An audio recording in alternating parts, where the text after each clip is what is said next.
तो जो जुबिलेंट इंग्रेविया का Q2 रिज़ल्ट अभी पब्लिश हुआ है, ठीक है। चलिए देखते हैं आखिर इसका परफॉर्मेंस कैसा रहा है इस क्वार्टर, ठीक है।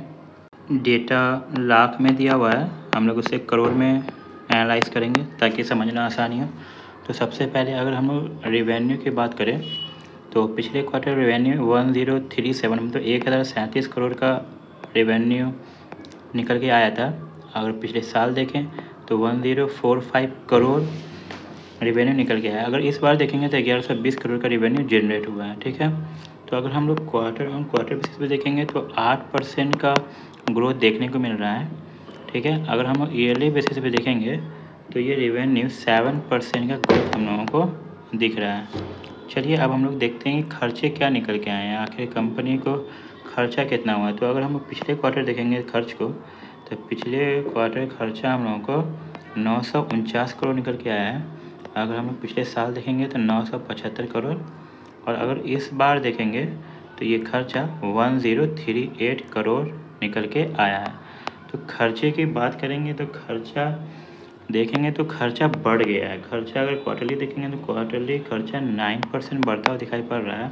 अगर हम ईयरली देखेंगे तो 6% खर्चा बढ़ते हुए हम लोगों को दिखाई पड़ रहा है।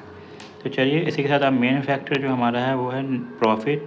कंपनी ने प्रॉफिट कितना जनरेट किया वो देख लेते हैं। कंपनी का प्रॉफिट अगर आप पिछले क्वार्टर देखोगे तो वो 75 करोड़ था।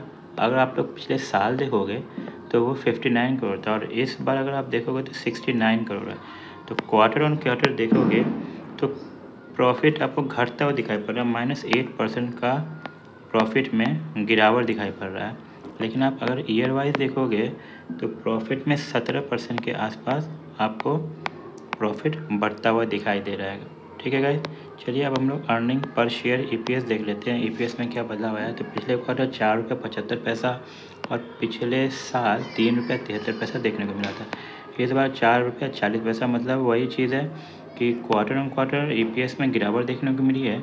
अगर हम लोग ईयर वाइज देखेंगे तो EPS में बढ़ोतरी देखने को मिली है। तो ओवरऑल आप कह सकते हैं ईयरली बेसिस पे देखेंगे तो कंपनी ने अच्छे डेटे थोड़ा दिखाए हैं, ठीक है। बाकी आपको कैसा लगा स्टॉक का एनालिसिस और परफॉर्मेंस, तो वो आप ज़रूर कमेंट में बताइए। चैनल नया है तो इसको प्लीज़ सब्सक्राइब करना ना भूलें।